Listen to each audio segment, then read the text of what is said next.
السلام علیکم ورحمۃ اللہ وبرکاتہ ڈیئر اسٹوڈنٹس، آپ کا Quran learning basic to advance channel پر ویلکم۔ تو آج ہمارا نورانی قاعدے کی 11ویں تختیق کے 11ویں حصے کا سبق ہے، اور آج کی اس ویڈیو میں انشاءاللہ عز و جل ہم ان دو سطروں کو اور ان دو لائنوں کو پڑھیں گے، اور ان کے اندر جتنے الفاظ ہیں انشاءاللہ ان کو تجوید کے مطابق سیکھیں گے۔ تو ویڈیو کو لائک کریں، پڑھتے ہیں سبق کی طرف۔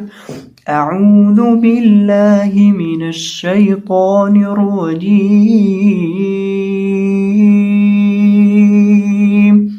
بسم اللہ الرحمن الرحیم۔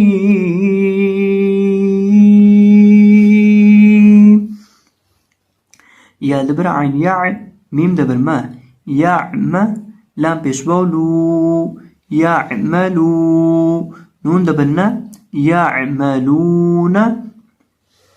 اب یہ جو ہمارے پاس پہلا لفظ ہے اس کے اندر ہمارے پاس کل 6 حروف ہیں، یا، عین، میم، لام، واو اور آخر پہ نون۔ یہ جو یا ہے یہ عین کے ساتھ مل رہا ہے، عین کے اوپر جزم یا سکون کی علامت ہے، اور عین ساکن ہے تو عین کے ساتھ یا کو ملا کر پڑھیں گے، اور میم کے اوپر زبر ہے اور میم کو لمبا نہیں کریں گے۔ جس حرف کے اوپر زبر زیر پیش ہو اس کے بعد الف واو یا ان تینوں میں سے کوئی بھی چیز نہ ہو اس حرف کو کھینچا نہیں جاتا، لمبا نہیں کیا جاتا، تو میم کو بنا لمبا کیے پڑھیں گے، اور لام کو کھینچیں گے۔ اس لام کو کھینچیں گے کیونکہ اس کے بعد واو ہے، جب بھی کسی حرف کے بعد الف آ جائے، واو آ جائے یا آ جائے تو اس کو کھینچا جاتا ہے۔ اب یہاں واو ساکن ہے، واو ساکن سے پہلے پیش ہے تو اس واو کو ہم کھینچ کے پڑھیں گے، اس وجہ سے ہم یہاں لام کو ایک الف کے برابر لمبا کر کے پڑھیں گے، اور آخر پہ نون ہے اور نون کے اوپر زبر ہے تو اس کو بھی ہم نے لمبا نہیں کرنا۔ تو اس کی آواز آئے گی یعملون، یعملون، لام کو ایک الف کے برابر ہم نے لمبا کر کے یہاں پڑھنا ہے۔ یا زبر عین یا، لام زبر لا، یا لا، میم پیش واو مو، یعلمو، نون زبر نا، یعلمون۔ یا زبر عین یا، لام زبر لا، یا لا، میم پیش واو مو، یعلمو، نون زبر نا، یعلمون۔ اب اس لفظ کے اندر بھی ہمارے پاس 6 حروف ہے، یا، عین، لام، میم، واو اور نون۔ یہ بھی وہی حرف ہے، صرف فرق یہ ہے کہ اس کے اندر میم پہلے تھا، لام بعد میں تھا، اس کے اندر لام پہلے آ گیا، میم بعد میں آ گیا، تو بالکل ایگزیکٹلی وہی لفظ ہے، کوئی فرق نہیں ہے، اس کو بھی اسی طرح سے ہی پڑھا جائے گا۔ تو اس کے بعد ہے کہ یعلمون، یعلمون، یا زبر قاد یض، حا زبر حا، یضح، کاف پیش واو کو، یضحکو، نون زبر نا، یضحکون۔ اب اس لفظ کے اندر بھی ہمارے پاس کل 6 حروف ہیں، یا، قاد، حا، کاف، واو اور نون۔ جو یا ہے یہ قاد کے ساتھ ملے گا کیونکہ قاد کے اوپر جزم کی علامت ہے، قاد ساکن ہے تو یا قاد کے ساتھ ملا کر پڑھیں گے، اور قاد کو موٹا کریں گے، قاد موٹے حروف میں سے ہے اسی لیے یہاں اسے سبز رنگ میں لکھا گیا ہے، تو قاد کو موٹا کر کے پڑھا جاتا ہے، اور قاد کی آواز آئے گی یضحکون، اور اسی طرح سے ہا ہے، ہا کو ہم حلق کے بیچ سے ادا کریں گے، اور اسی طرح سے کاف کو ہم یہاں لمبا کریں گے کیونکہ اس کے بعد واو ہے۔ جس حرف کے بعد الف، واو یا ان 3 چیزوں میں سے کوئی چیز آ جائے تو اس کو لمبا کر کے پڑھا جاتا ہے۔ اب یہاں واو ہے کاف کے بعد تو اس کو لمبا کر کے پڑھیں گے، اور نون کو لمبا نہیں کریں گے کیونکہ اس کے اوپر زبر ہے۔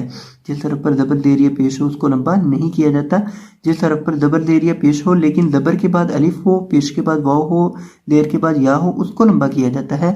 تو یہاں یہ جو کاف کے اوپر پیش ہے اس کے بعد واو ہے تو اس کو لمبا کریں گے، نون کے اوپر زبر ہے لیکن اس کے بعد الف نہیں ہے تو اس کو لمبا نہیں کریں گے، نون کو نہیں لمبا کیا جائے گا اور کاف کو لمبا کیا جائے گا۔ تو اس چیز کا خیال کیا کریں کہ کس حرف کو لمبا کیا جانا ہے اور کس کو نہیں لمبا کیا جانا، ان چیزوں کا آپ نے اہتمام کرنا ہے۔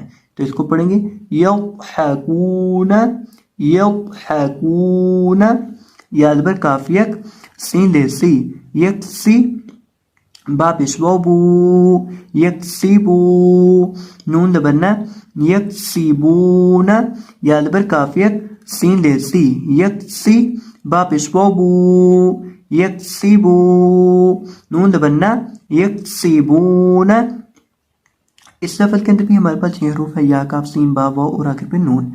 یا کو کاف کے ساتھ ملائیں گے کیونکہ کاف ساکن ہے، سین میں سیٹی کی آواز پیدا کریں گے کیونکہ سین حروف صفیریہ میں سے ہے، با کو لمبا کریں گے کیونکہ با کے ساتھ پیش ہے، اور واو ساکن سے پہلے پیش ہو تو اس کو لمبا کر کے پڑھا جاتا ہے، تو با کو ایک الف کے برابر لمبا کریں گے، کھینچیں گے، اور نون کے اوپر زبر ہے تو اس کو پڑھیں گے یکسیبون، یکسیبون، یا زبر دال ید، خو پیش خو، یدخو، لام پیش واو لو یدخلو نون دبرنا یدخلون.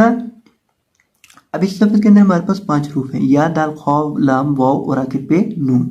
اب یہ جو دال ہے اس کو ہم یہاں ہلائیں گے. کیوں ہلائیں گے؟ کیونکہ یہاں یہ جو دال ہے یہ ساکن ہے. قاف طا با جیم دال ان 5 حروف میں سے کوئی بھی حرف جب ساکن ہو تو اس کو ہلا کر پڑھا جاتا ہے. ان کو کہا جاتا ہے حروف قلقلہ. چونکہ دال حروف قلقلہ میں سے ہے اور یہاں ساکن ہے اس لیے ہم یہاں اس کو ہلا کر پڑھیں گے. تو اس کی بات آئے گی یدخلون یدخلون.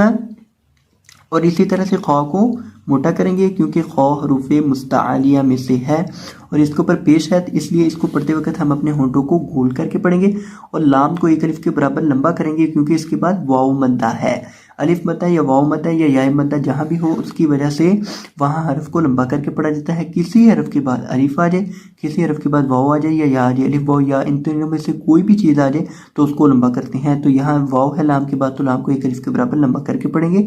یدخلون یدخلون یا زبر نون ین طا پیش طو ینطو را پیش واو رو ینطرو نون دبرنا ینطرون یا زبر نون ین وا پیش طو ینطو را پیش واو رو ینطرو نون دبرنا ینظرون.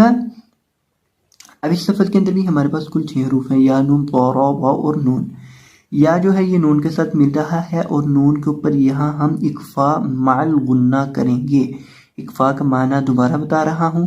نون کی آواز کو ناک میں چھپا کر گننے کے ساتھ پڑھنا. یہاں چونکہ نون ساکن کے بعد پا ہے نون کے اوپر یہ جو آپ کو علامت نظر آ رہی ہے یہ سکون کی علامت ہے اور جس حرف پر یہ علامت ہے اس کو ساکن کہا جاتا ہے. چونکہ نون کے اوپر یہ علامت ہے تو یہاں نون ساکن ہے اور نون ساکن کے بعد پا ہے. نون ساکن یا تنوین کے بعد پا ہو تو وہاں اکفا مال گنہ ہوتا ہے. اب یہاں نون ساکن ہے اور اس کے بعد پا آ گیا ہے تو یہاں اکفا مال گنہ ہوگا. اکفا مال گنہ کی آواز کس طرح آتی ہے؟ ینطرون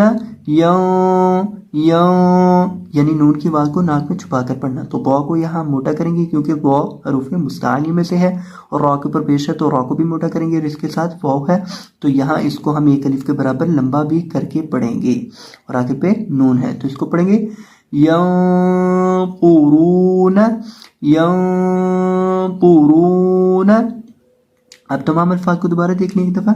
یعملون یعملون یعلمون یعلمون یضحکون یضحکون یکسبون یکسبون یدخلون یدخلون ینظرون